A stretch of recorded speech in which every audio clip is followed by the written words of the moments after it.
The Russell Wilson era finally begins in New York as the Giants fly to Washington to take on the division rival, Jaden Daniels and the Commanders. My name's Tyler, here with my brother Ryan, and today we're breaking down the Week 1 matchup between the Giants and Commanders. Before we do that, leave a comment. Let us know which team you think is going to win and why.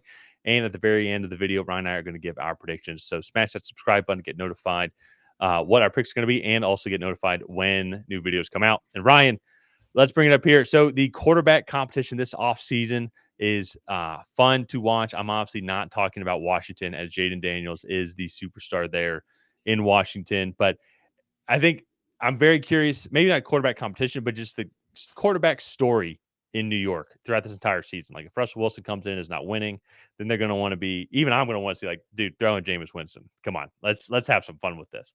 And then when that blows up, then I'm very curious to see how Jackson Dart is developing and how they're doing because to what you've been saying a lot of this offseason as well, if there's a hotter seat on the market right now, it's going to be the GM position of Joe Schoen, and then head coach Brian Dable as well.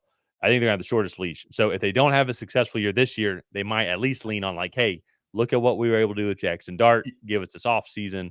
And I also think too as well, if you're Jackson Dart, like low key, you kind of want to keep Joe and Yeah. Brian Dable in New York because a new regime is not going to have allegiance to you, and if they don't like what they're seeing, they could easily come in and bring a new guy. I know you're first Yeah. round pick, but still, so it's very interesting, and it's gonna be. I feel like it's gonna be a tale of two seasons here because at Washington, I expect them to have an amazing year. Especially after Yeah. what we were able to see them do last year, I expect nothing but at least an NFC Championship berth and lose to my Falcons. If you can't see it right here. Yeah. I mean, for me, starting with the Giants here, I'm really interested to see what they end up doing with the quarterback competition. Is Jackson Dart even going to play at all? I think you look a similar spot. Not that everybody thought Mike Vrabel was coming into the 2023 season on the hot seat, but they just drafted Will Levis in a fairly similar spot. The Giants have a little bit more invested in Jackson Dart because he was taken like 7 or 8 picks before Will Levis. And then you also have the trade capital to actually move up and get him. But for me, that's going to be the biggest thing to watch here for the Giants. Can they show some progress with Jackson Dart in this coaching regime and front office earn another trip around the sun? So that Well, for yeah, me, I so think, it's can they win with what they brought in now? yeah. Which I'm assuming no. I'm just gonna assume no. But then, yeah, you're right. It's gonna be then following up on like how good Jackson Yeah. Dart really gonna be. And then in terms of this game, I actually think this defensive line is pretty solid. They have a really good pass rushing trio with Brian Burns, um, Abdul Carter, who they just drafted. And then I believe, actually, no, I don't think Aziz Ojolari is still there. I thought they had another. N Uh, no, oh, Kayvon Thibodeau. Kayvon yeah, Thibodeau is the one I'm Kevin thinking of. Thibodeau. Uh, Yeah. yeah. And so they have a really good pass rushing trio there. And then you look Dexter Lawrence in the middle. This defense, they've added some pieces in the secondary as well. Offensive line, can it keep things together throughout the season? I know they have some high draft picks there. It invested in that room. That doesn't mean it's necessarily been performing well over the last few seasons. So I'm really interested to see how that matches up against this Washington Commanders team, who really went from like the second overall pick to NFC Championship last year. And so I think that's going to be a fun team to follow again. Dan Quinn had this defense humming there really at the end of the year. They went out, added some more pieces to that defense. They added some more pieces of this offense, including Debo Samuel.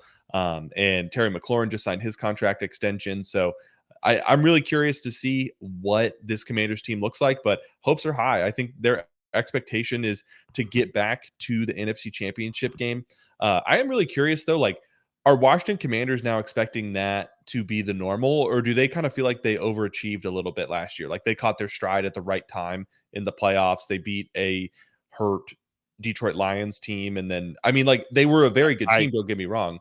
I can Uh, answer that. yeah, Like, I mean, it's human nature to be like, when you achieve something, like, you only want more. So, yeah, yeah, Commanders are coming in, like, this is Super Bowl winning season now.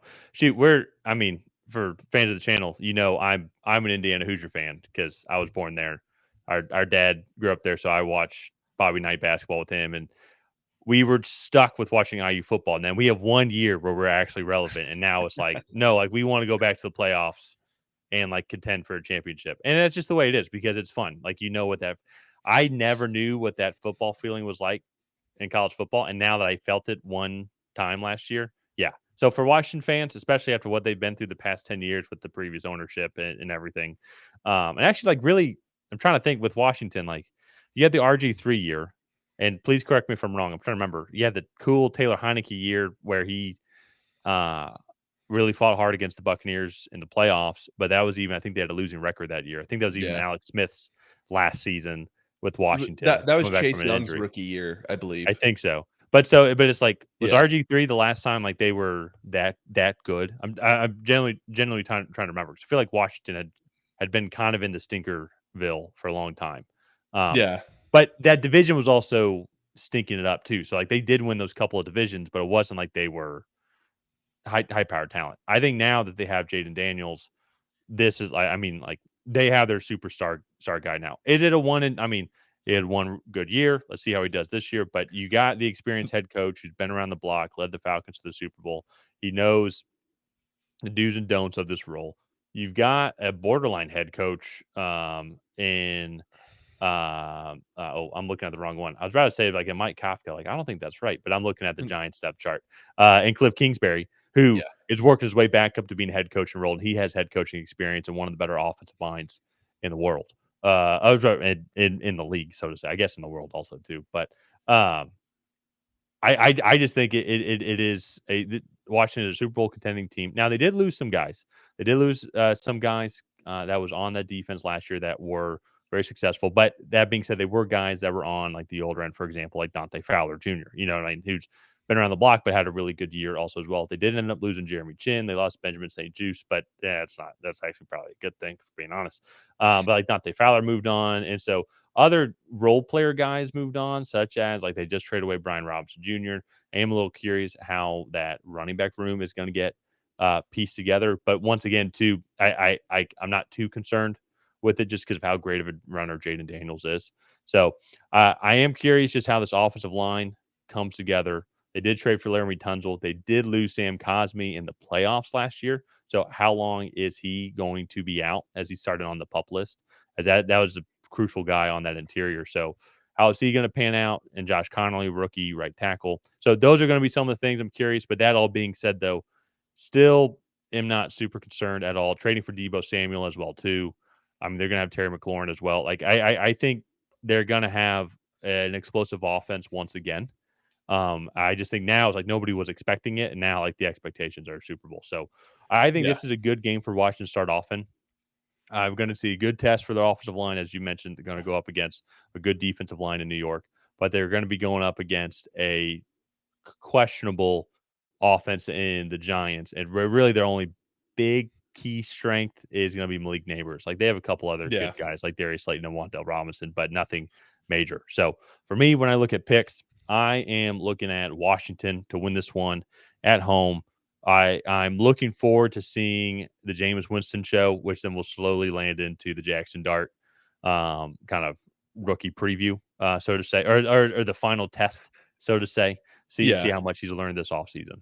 Yeah, I'm also going to go with Washington. I was kind of running through the matchups in my head, and it was just like I like this Washington defensive line versus the Giants offensive line. I think this Washington offensive line, I think maybe the Giants have the advantage there, but I think the disparity is much closer than the other way around.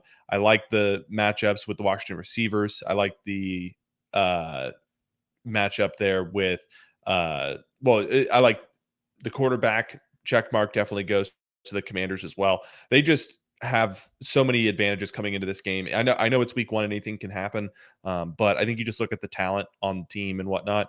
I'm going with the Commanders as well. So we're both taking the Commanders. Let's go ahead. Let's wrap up this video here. If you guys have not already, please go ahead and like and subscribe. That is the best way to help out the channel. While you're down there, leave a comment on who you think is going to come out ahead. Will it be the Giants? Will it be the Commanders? Other than that, we'll see you guys next time.